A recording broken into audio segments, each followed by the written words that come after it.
masih dibarengi kekuatan oleh Allah, kita bisa rawuh di pondok pesantren ini dalam keadaan sehat walafiat, tidak ada suatu halangan apapun.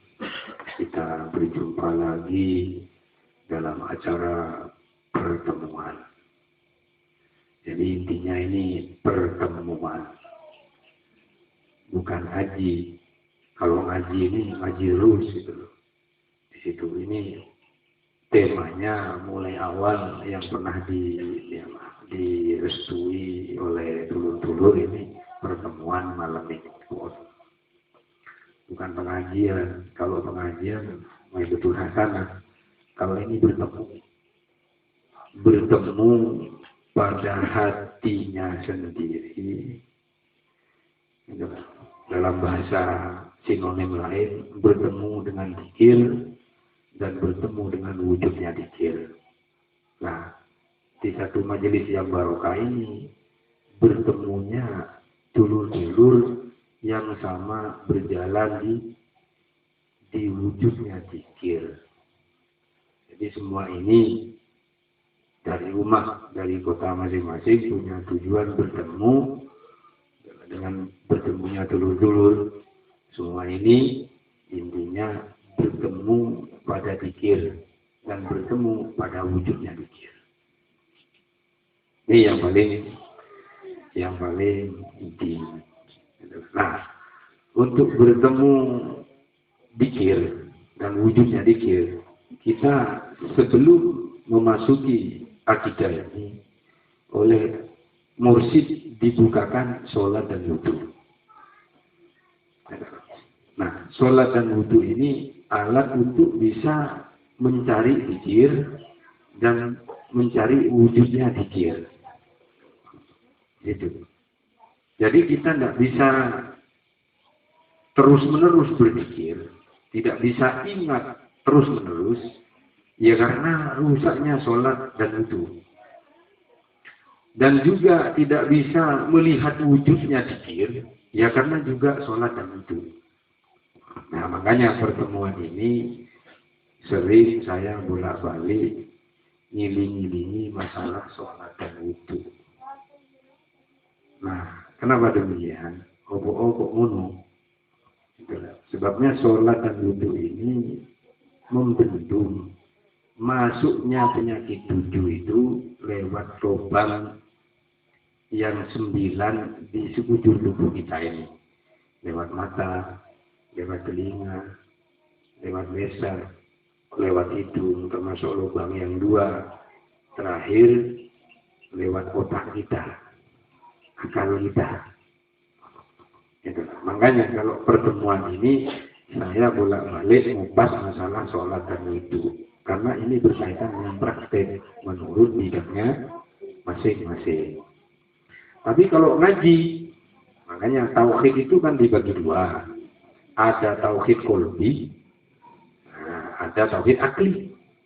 Yang tauhid akli lewat pertemuan, ya, lewat kumpul-kumpul dibicarakan masalah kalam tauhid. Itu pun ada yang diceritakan lewat kitab atau lewat buku. Itu. Karena yang menerima pertama itu adalah pikiran akal. Itu. Jadi ada bukunya. Buku diceritakan, tapi belum bisa mempraktikkan tingkah laku yang sehari-hari ini menurut bidangnya masih. Nah, kalau tauhid qalbi itu dibukakan sholat dan wudhu agar supaya bisa dipraktekkan menurut bidang atau pekerjaannya masing-masing selama 24 jam. Jadi tidak ada alasan. Ya semuanya beralasan aku. Iya, saya ketemu dengan dulur-dulur semua, nggak kuat ya bodoh lain, ya gue nggak kuat. Tapi karena kita ingin enak, ya kita harus bisa berakit-rakit dulu. Nah, berenang ke tepian.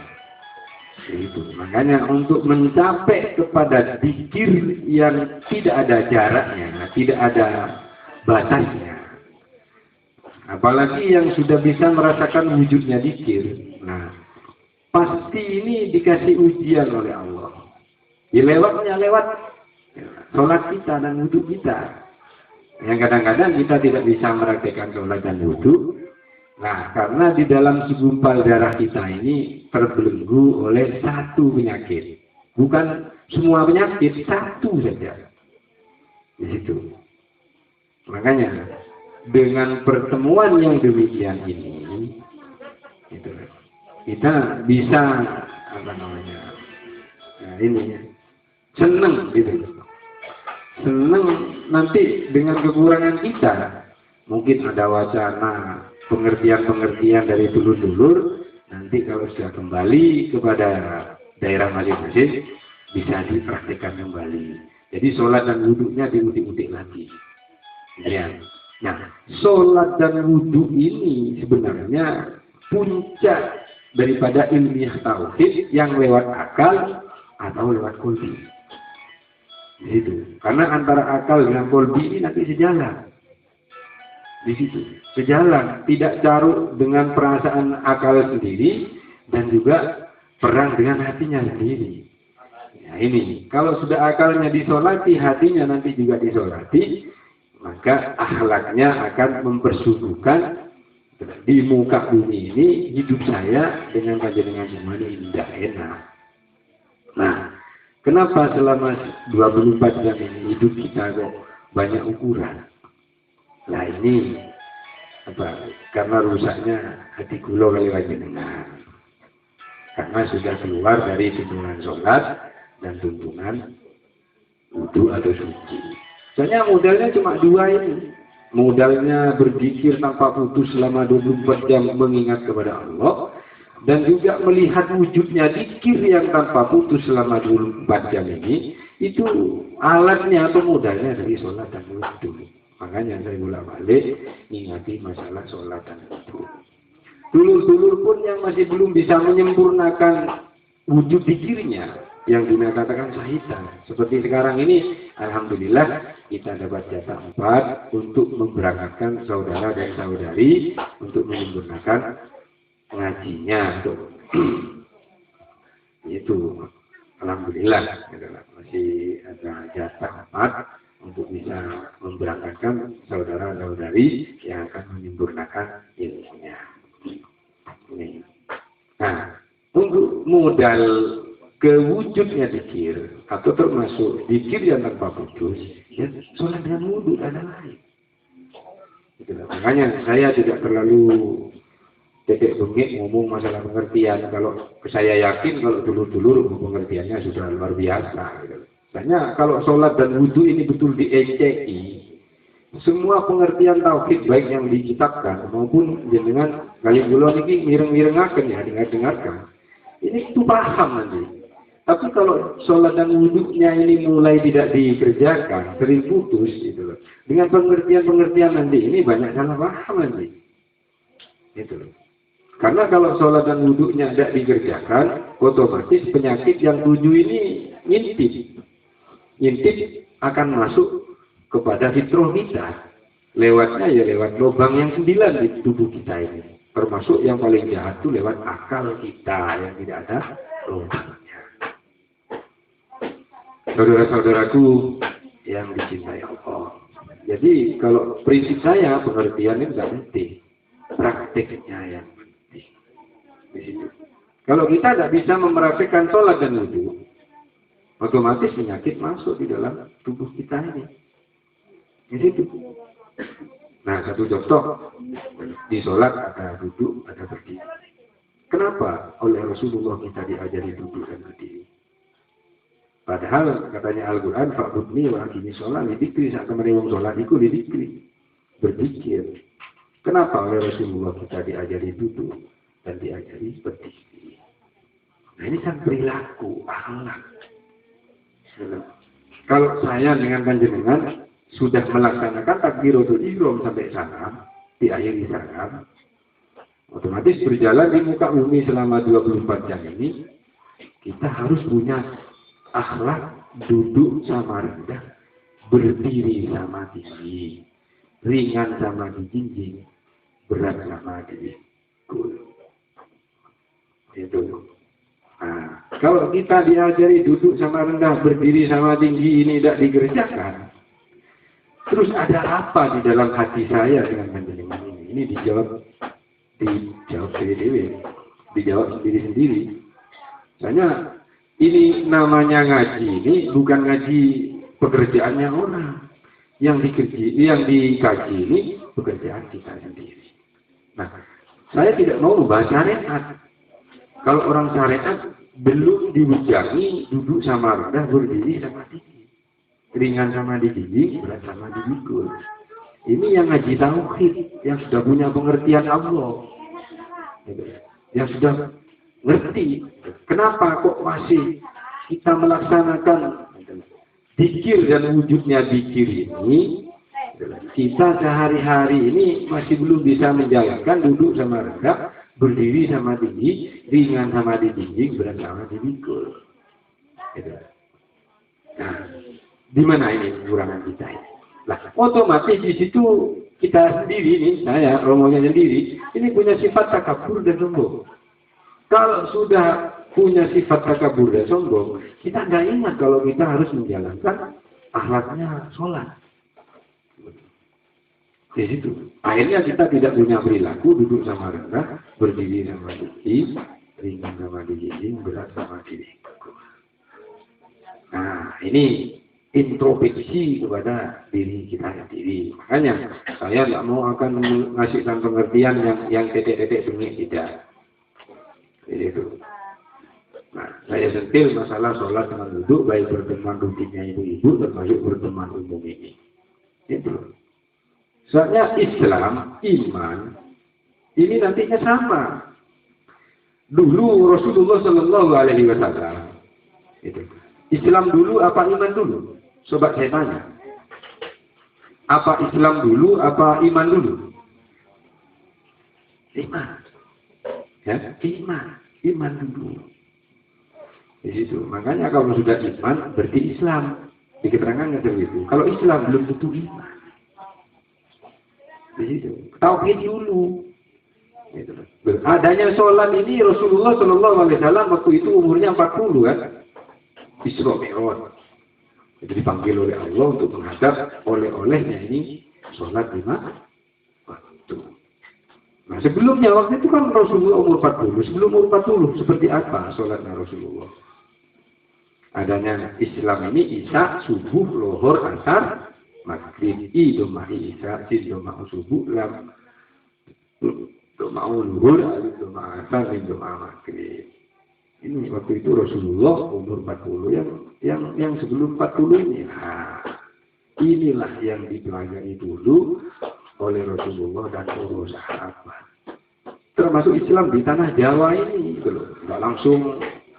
Nggak langsung istilahnya haram, halal, mubah, makruh. Nggak ada itu. Pokok langsung ke masjid nggak ada.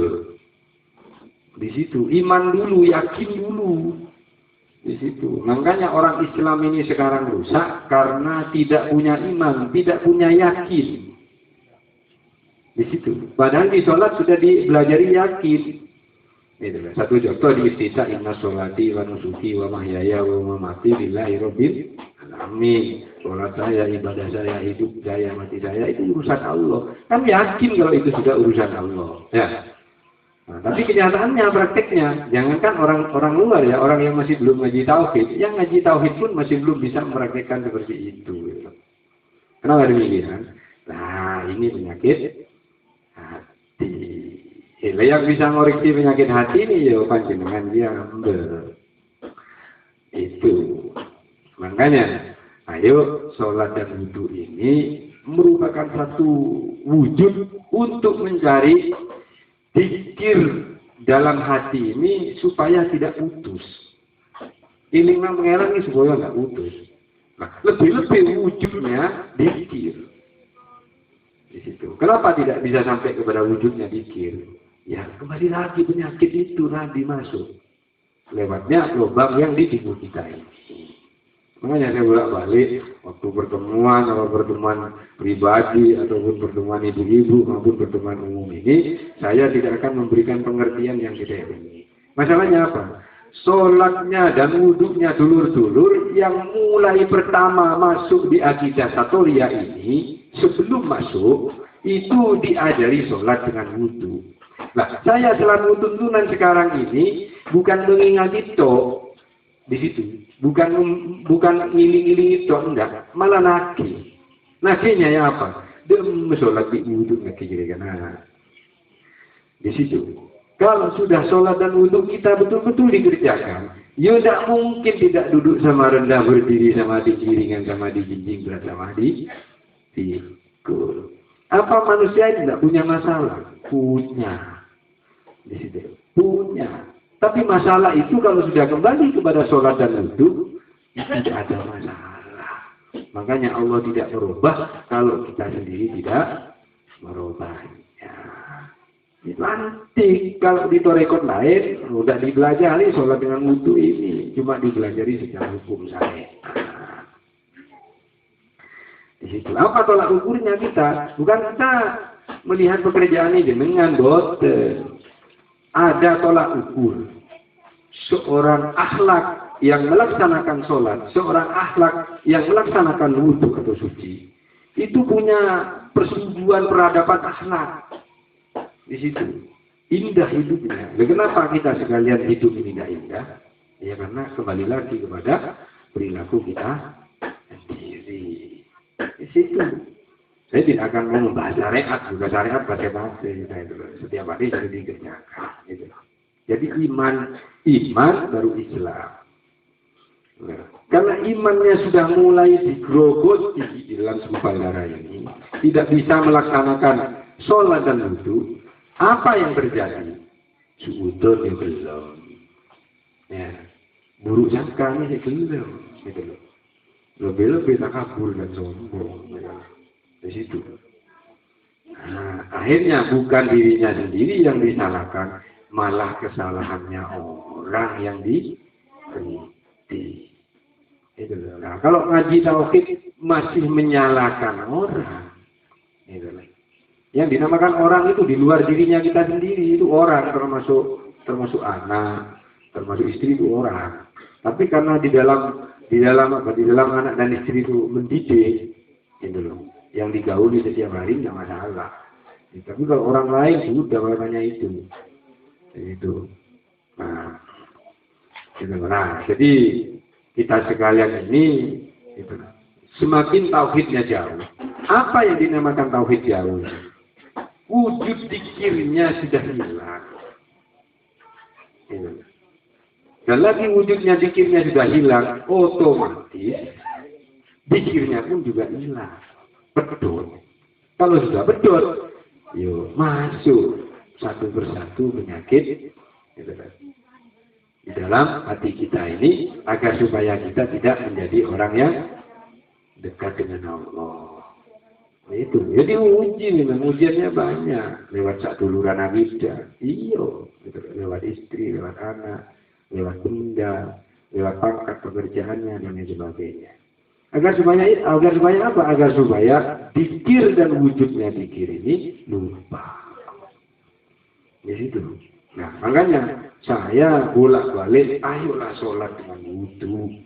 Gitu. Malah saya rela, gitu. Saya rela, misalnya senang kalau dulur-dulur mau dibukakan lagi masalah sholat dengan wudhu. Kalau sudah sholat dengan wudhunya lupa, semuanya akan lupa. Jangan punya prinsip begini, tak ruwes sholat, tak ruwes wudhu, jangan. Makanya bertemu dalam sebulan ini atau dalam 2 minggu sekali ini, kita tidak bahas apa, itu bungai hati, eston hati, di situ. Nah, kenapa kalau dulu satu dengan yang lain saling mengingati, saling mencari, itu ya. Nah, sudah lama, itu. Nah, begitu. Akhirnya bisa sampai mengatakan seperti itu. Saya tidak nyindir, enggak. Romonya ini cuma ini, gitu. Masalah manfaat hikmahnya, ayo digowo diri-diri. Masalah nanti ujian, adab, ya nanti dirinya sendiri yang juga bisa merasakan juga. Gitu. Makanya saya dulu kita ini, ayo saling ini. Di situ. Jangan bertindak syariat. Loh nyatanya orang hakikat itu tidak mungkin tidak melaksanakan syariat. Jelas melaksanakan syariat, jelas melaksanakan thariqat. Tapi kalau belum ngaji hakikat, belum ngaji tauhid, masih di dalam syariat. Kadang-kadang syariat masih belum berthariqat, apalagi ke hakikat. Kok sekarang hakikat sendiri yang menjadikan wacana yang kurang cerdas ini? Ada apa di dalam tubuh kita ini? Coba. Ayo kita introspeksi kepada kita sendiri. Tidak ada ceritanya orang hakikat meninggalkan syariat, meninggalkan thariqat itu tidak ada. Itu cuma orang yang masih belum dayu, yang masih belum punya pengertian, karena dirinya sendiri yang nguntit itu belum ngaji tauhid. Lah kita sekalian sudah ngaji tauhid, sudah lewat dua, lewat akli, lewat kolbi. Yang lewat akli membaca kitab, mendengar-dengarkan pengertian lah. Terus dipraktekkan kolbi ini menjalankan sholat dan menjalankan suci. Di situ lah. Kalau sudah tauhid kolbi ini berkaitan dengan ayatnya Allah di Al-Quran, saat temennya wong sholat itu nyegah saka perbuatan kecilan mungkar. Lalu didalani, oh iya aku ujuk ini, aku wis nglakoni sholat. Aku ujuk ini, aku wis bersuci.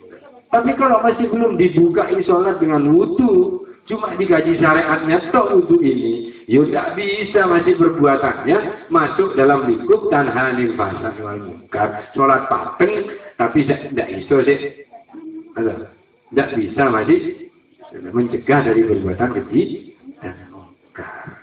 Ya, kenapa kita sekalian sudah dibuka sholat dengan wudu, kok masih saja masuk dalam perbuatan keji dan munkar? Itu loh. Ayo di once iman gitu loh. Di situ makanya perlunya pertemuan seperti sekarang ini. Gitu loh. Yang lupa ada yang ingati. Gitu loh. Di situ. Rupanya ya guyonan ngaji seperti ini. Tidak ada. Itu loh sing tidak guyonan mesti guyonan itu loh. Tidak serius. Di situ. Jika tidak seriusan itu etikanya orang-orang seperti ini. Saudara-saudaraku yang dicintai Allah. Iya, kalau orang sudah kental hakikatnya di situ, otomatis menjalankan syariat dan menjalankan thariqat di situ. Nah, kita tidak menjalani syariat. Katanya siapa? Syariat itu dua, ada syariatul syiar, ada syariatul qulbi. Kalau yang syariat masih belum bisa, hukumnya hati itu seperti apa? Tidak ada. Itu tidak ada kitabnya. Nah, yang ada hukumnya najis, ada hukumnya nikah, hukumnya sholat, itu yang ada bukunya, ada aturannya. Tapi kalau najisnya hati tidak ada. Thariqat juga demikian. Kalau thariqatul syiar sudah dijalankan tiap hari ini, seperti sholat, seperti kawin, ya. Seperti melaksanakan haji, itu ada hukumnya, ada bukunya. Tapi thariqatnya hati. Ya, berjalannya di hati ini, nah ini sudah ada bukunya. Nah kita dapat hidayah dan petunjuk dari Allah ini, dibukakan ilmu wujud nur syuhudnya Gusti Kanjeng Muhammad Rasulullah Sallallahu Alaihi Wasallam ini dibuka sholat dengan wudu. Itu kan sudah gamblang kan? Itu. Jangan istilahnya takut. Apanya orang hakikat itu tidak melaksanakan syariat? Tidak ada di situ. Perkara kita disuudon ya sudah urusannya sana. Yang penting kita melaksanakan. Di situ. Masa orang mendekat kepada Allah itu loh, diarani tidak sholat itu. Lah itu namanya orang yang sudah sholat menjaga dulu pekerjaannya orang di situ. Nah ini menurut pekerjaannya hati nggak boleh gitu loh, apalagi kita sekalian ini. Jadi itu. Sekarang mau sholat wis panggilannya dilanggar kayak ini nih 24 jam selama 5 waktu ini kan berjamaah terus kan, termasuk juga di masjid. Tapi jogoan kelakuan wong, yuk gemes gak iso gitu loh. Tapi kula kali panjenengan iki salat semestine kudu tanhanil fasai wal munkar. Lha opo saiki sing duwe salat mek wudu malah sik mlebu nang tanhanil fasai wal munkar. Ono opo iku? Ayo, ono opo iku?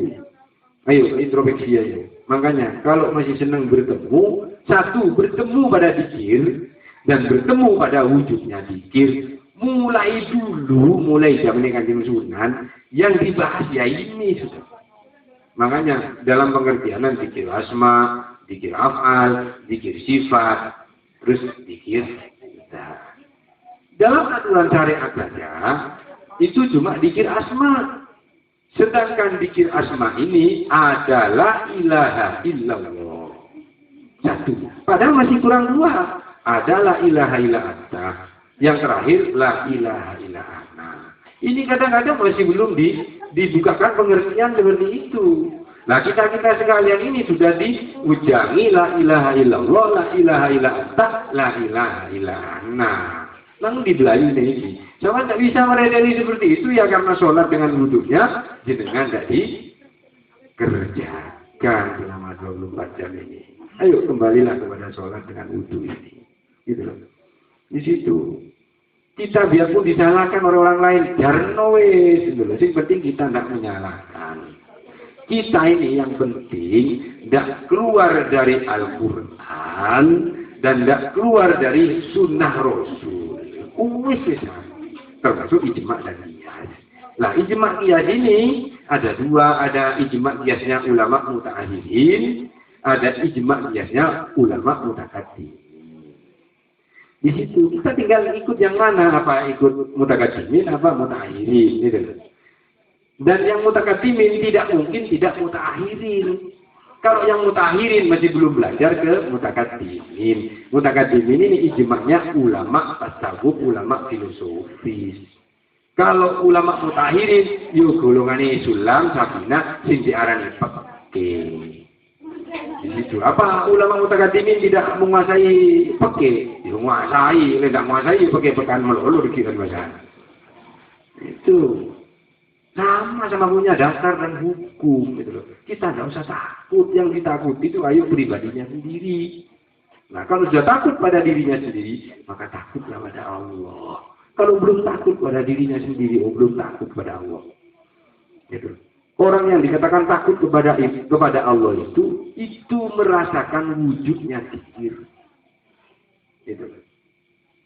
Itu. Kalau tidak bisa merasakan wujudnya zikir, gitu. Nikmatnya berzikir. Disitulah itu orang yang takut kepada Allah. Tapi kalau kita putus selama 24 jam ini di antara zikir dan wujudnya zikir, jangan takut dengan Allah itu, benar dengan Allah itu. Saudara-saudaraku yang saya cintai, ayo sholat dan wudhunya ini di kotak adik lagi. Hanya sholat dan wudhu ini tauhidnya sudah tauhid full dari atas. Kenapa saya ngomong demikian? Tidak akan sampai kepada wujudnya zikir itu kalau sholat dengan wudhunya tidak dikerjakan, tidak bagus. Kalau tidak dikerjakan, sudah lupa sholat dan wudhunya, penyakitnya masuk, riya masuk, udonan masuk, takabur dan sombong, yo melepuh, gini, meditan iyo, itu. Nah, lek wis iku mlebu ratune mlebu. Apa ratune? Iri. Lek wis iri mbae akhirnya mereka rekayasa.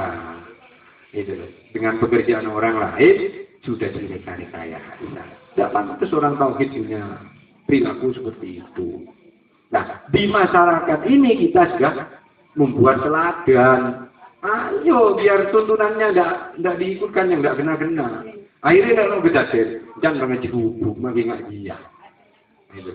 Seneng dina margopo tak nurut apa ya ini kan ngajar ngocer itu.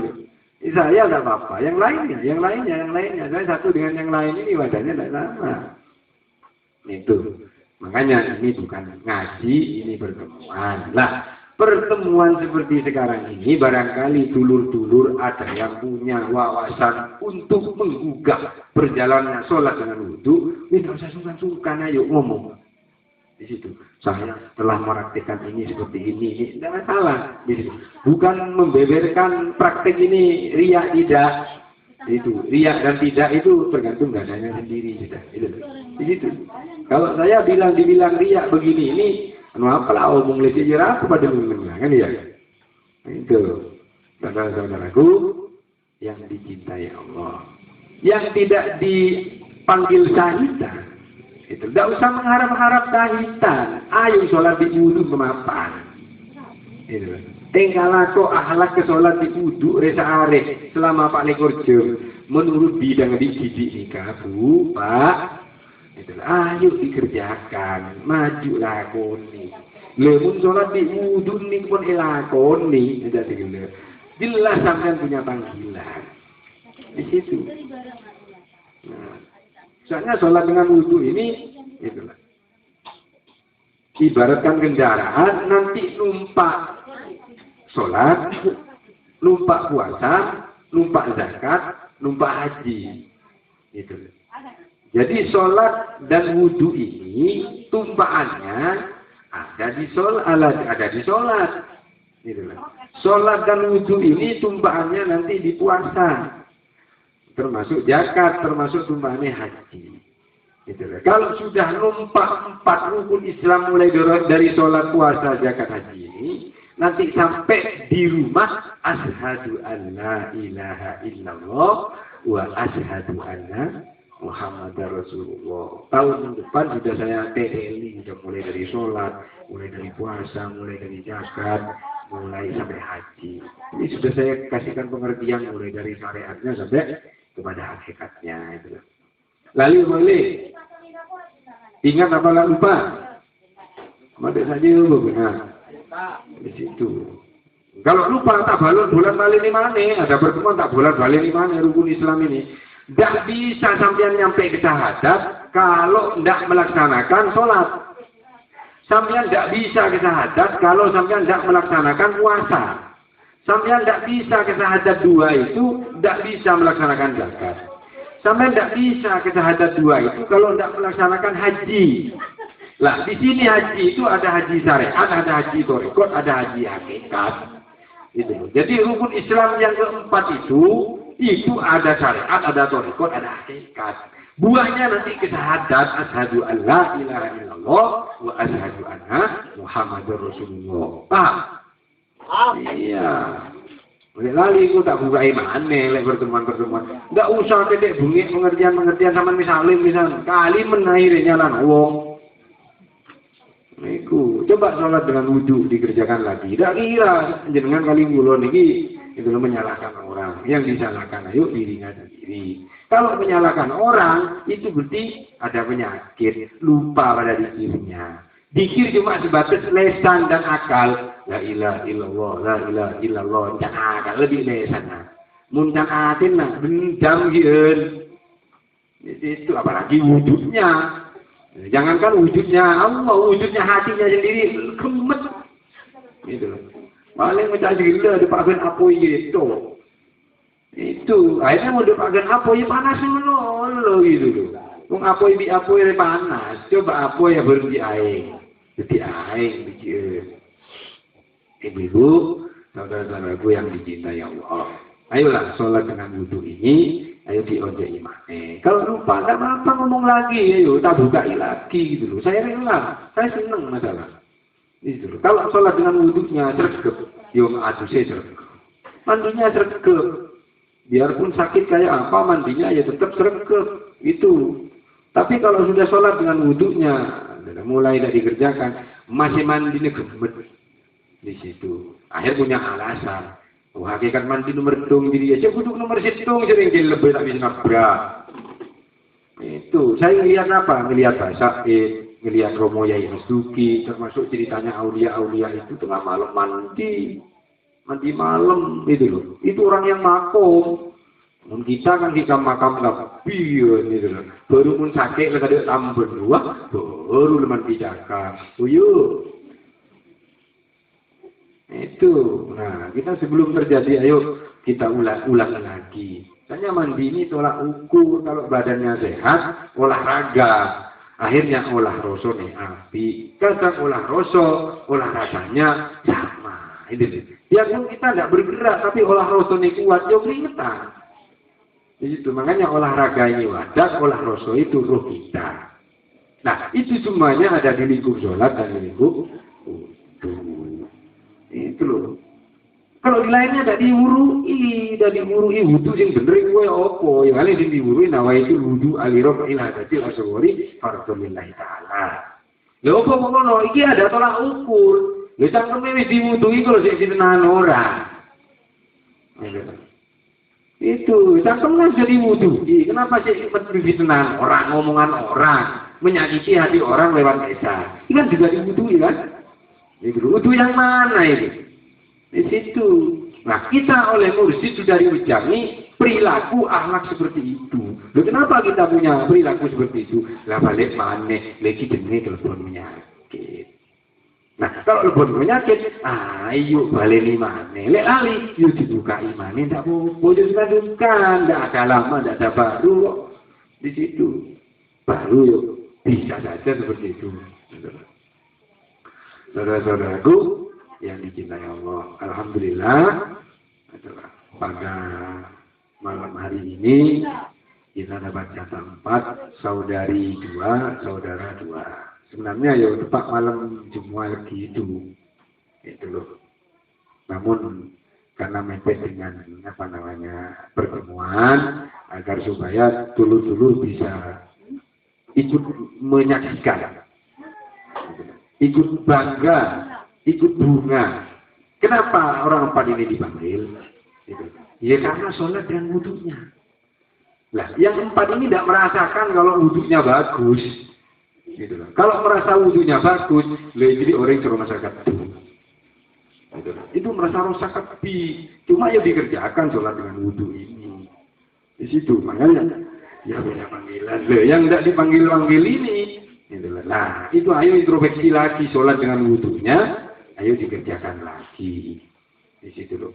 Kadang begini, gua mandi cakang deh mau mata gil panggilmu. Masih kabur malam cakang mandi cakang mu lebih wudhu tidak yakui.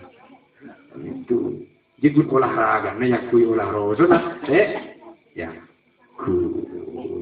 itu kalau dulu dikecam oleh orang-orang syariat, sampai ini kuat.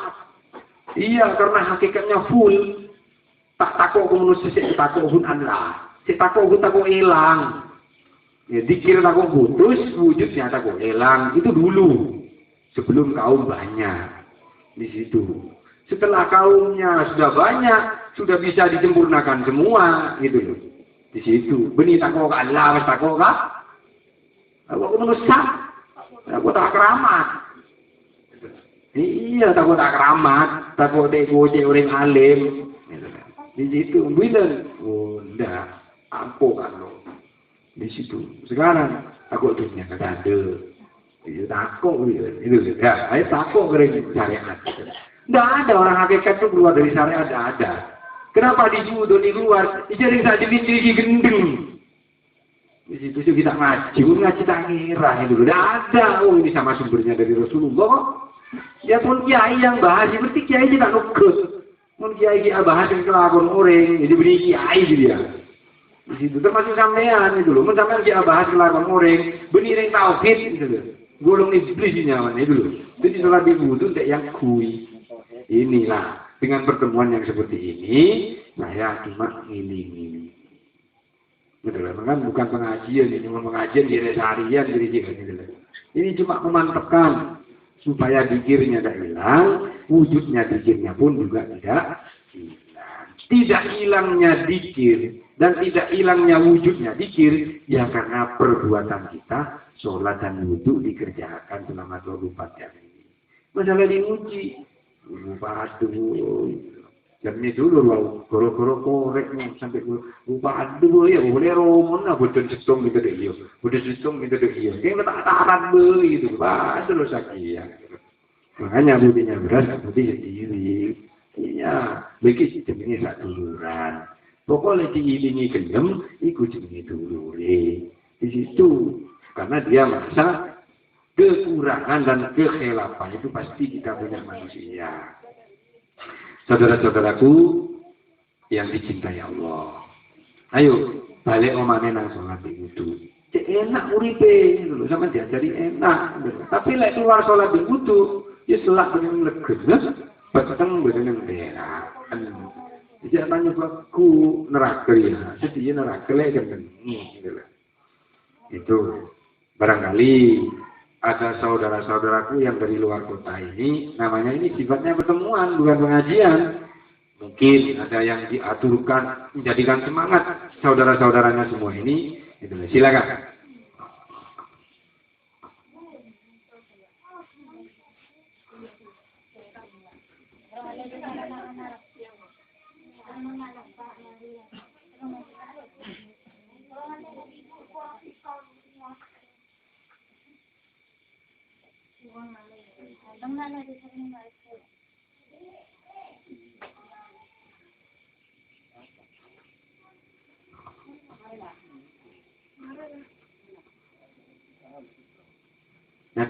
Oke. Mari, mungkin ada saudara-saudara yang punya wawasan untuk menjadikan semangat apa di bidang mandinya, apa di bidang maduknya. Karena saudara-saudara ini punya kelebihan atau punya teori-teori sendiri yang nanti bisa dicontoh oleh dulur-dulur yang lain. Silakan.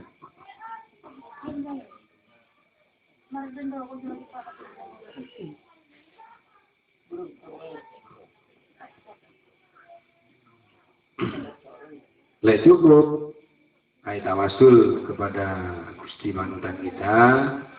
Ayo bantu saudara yang 4 ini akan menyempurnakan dari amalul yakinnya ke ainul yakinnya. Itu. Nah, terus saya sekali lagi, barangkali itu loh, sing lupa ya, sing wudunya ini dan sholatnya lupa, romonya siap untuk membuka lagi. Di situ, biar tahu kelemahan hati kita yang masih belum kelihatan ini akan kelihatan lagi nanti. Itu. Gak apa-apa lah, itu. Apa lewat SMS, apa nanti ngatur sendiri saya lesukan lewat SMS, tidak apa-apa. Ya. Iya, cek punya duduk sama rendah, berdiri sama tinggi, ringan sama dijinjing, berat sama dipikul lagi. Itu. Di situ. Jadi segala bidang apa, kalau sholat dengan wudhu dipakai, maka kehidupan kita ini akan indah. Saudara-saudaraku, yang dicintai Allah. Ayo tawasul kepada junjungan kita Nabi besar Muhammad SAW selaku tuntunan yang punya ilmu wujud zuhud, seandainya tidak ada beliau, kita sekalian tidak punya ilmu wujud zuhud sebagai bekal kehidupan dunia, lebih nanti kembali ke jalan Allah Subhanahu wa Ta'ala. Ila hadratin Nabi Mustafa Muhammad sallallahu alaihi wasallam, sayyidillahul Fatihah.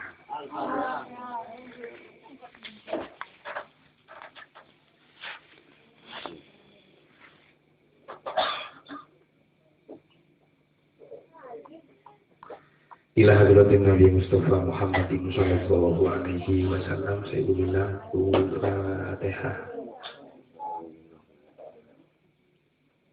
Ar-Rahmanir-Rahim. Maliki yaumiddin. Iyyaka na'budu wa iyyaka nasta'in.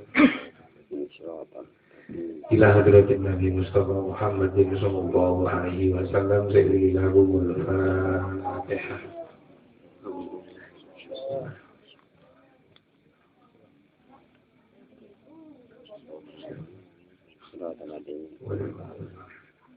Wa usaina arwai sahabat Nabi Sayyidina Abu Bakar, Sayyidina Umar, Sayyidina Utsman, Sayyidina Ali, Sayyidina Hasan, Sayyidina Husain, Sayyidina Fatimah radhiyallahu anha, arwai ruhaniyah Sultan Ali Nabi Sayyidina Mustafa radhiyallahu anhu, arwah Sultan Aulia Syekh Abdul Qadir Al-Jilani radhiyallahu anhu, arwahih wa li sama wa rusulillah arwahih Syekh Abdul Jalil wa rusulillah arwahih wa li Allah al-masyriqi wal maghribi bi barakatil al-Fatihah.